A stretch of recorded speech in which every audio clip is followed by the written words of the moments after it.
Meet Leopold Stotch. To the untrained eye, he's a victim, a punching bag, a sweet, innocent 9-year-old boy who loves Hello Kitty. That is a lie. Underneath that blonde hair lies the mind of America's most dangerous accidental criminal. We're talking about a kid who built a prostitution ring in an elementary school. Bitch, you wanna make some motherfucking money?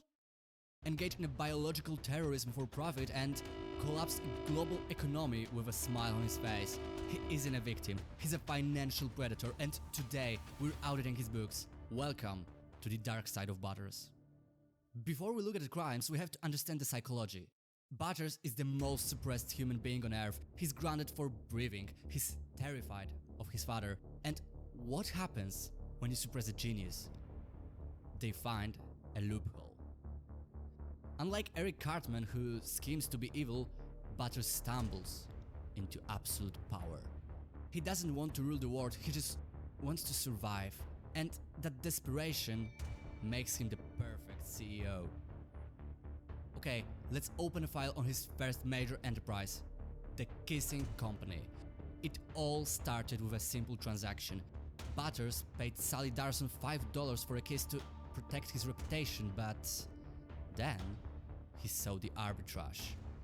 He realized he was a middleman. He could connect supply, the girls, with the demand, lonely boys. A kiss anybody? Sure, Scott, even if you got diabetes. Let's look at his management style. It was cold-blooded. He actively sought out a bottom bitch, an employee he knew would work harder because of her low self-esteem. This is predatory corporate stage 101. He offered them health benefits and sunshine to keep retention high. And the finances? He was running a tax-free, cash-only syndicate. But the real crime here is racketeering. He literally kept the local law enforcement, Officer Eads, on his payroll. The police worked for him. And when he needed to assess dominance at the pimp convention, he dropped the hardest line in a corporate history. I got lots of girlfriends. Sally's just my bottom bitch. Do you know what I am saying? By the time the bust happened, Butters had generated more liquidity than most small businesses do in a decade. Net worth up. Innocence absolutely gone. But services don't scale infinitely. If you want the real money, you need a scalable product. Enter Act 2. Butters Creamy Goo. During the sarcastable era, Butters discovered let's call it a renewable resource inside his own body. He didn't go to a doctor, he went to market. From a Wall Street perspective, this business model is a holy grail. Cost of goods sold? Absolutely $0. Manufacturing overhead? A dirty sack in a closet. Profit margin? 100%. He became the sponsor of National Sports League. He had billboards. He had Tom Brady endorsing his product on a national television. He successfully executed a mass deception campaigns that make Theranos look like a joke. He bypassed the FDA. He ignored every health code in existence. And he also sold a biological hazard as a sports drink. Cartman fed a guy his parents. Butters fed an entire city with his essence. This is cum! And made millions doing it. Okay, who is the real villain here? But selling sports drinks was just the beginning. Butters didn't disrupt local corporations, he accidentally triggered a macroeconomic collapse involving international borders. We have to talk about the Mantequilla incident. In an attempt to play a single game in his backyard, Butters got lost in Mexico.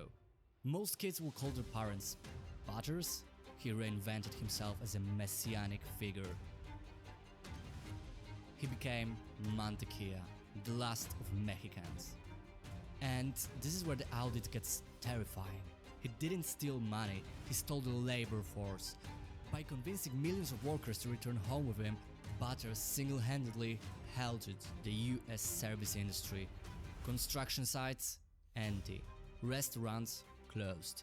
The US Border Patrol actually begged him to come back. Economics estimate that the Mantequilla effect caused a GDP drop roughly 4% in 2 weeks. This is billions of dollars in lost productivity. And he did it just by raising his hand. And yet, despite shifting the GDP of North America, Butters himself is technically broke. Why? Because we have to audit the expenses. Being an accidental villain is not cheap. Enter his alter ego, Professor Chaos. While CEOs buys yachts, Butters buys aluminum foil. To construct his chaos containment suits, he used dozens of rolls of Reynolds wrap, plus the rental costs for a storage unit he used as a base of operations.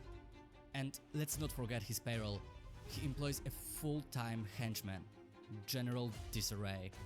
Sure, he pays him in the cookies and jazz boxes, but the overhead for hamster minions adds up. But the biggest drain on his bank account is the medical bills. Butters Stotch is a walking liability claim. Let's look at the good times with weapons instead. A ninja star lodged directly in his left eye.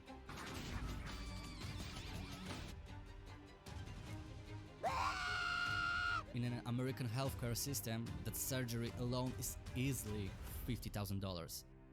Then there are the therapy costs after his parents sold him to the Paris Hilton as a pet. Or the time he was forced to undergo liposuction in his own room by the coon. If we sum up the physical drama, the psychiatric fees for his multiple personality disorder, Butters is millions of dollars in debt. He generates millions in criminal revenue only to spend it all on surviving in South Park. He's a financial paradox, too dangerous to be free, too innocent to be convinced. And usually this is where the story ends. The victim stays a victim, but eventually the debt becomes too much. Butters snapped. The sweet boy died, and from the ashes rose the ultimate financial terrorist. Fast forward to the future timeline, meet Victor Chaos. In a post-COVID era, Butters is locked away in a maximum security prison. He isn't there for murder. He is there because he's a level 5 financial threat. His crime? Selling NFTs. This is the ultimate evolution of Butters Stotch. He weaponized FOMO, fear of missing out. All he has to do is talk to you for 10 seconds. He will liquidate your life savings to buy a digital picture of a monkey. He destroys retirement funds. He collapses banks. He turns irrational adults into gambling addicts. In this timeline, he is essentially a living Ponzi scheme. While Cartman screams to get what he wants, Victor Chaos destroys your financial future with a polite smile and a handshake. He's a pimp, he's a bioterrorist, and he's a crypto scammer. He has accidentally committed more white-collar crimes than anyone in South Park history. The only reason he isn't running a Wall Street right now is because his parents granted him. Beware of the nice ones. Case closed. Thanks for watching, subscribe for more audience, and for the love of God, don't drink the energy drink.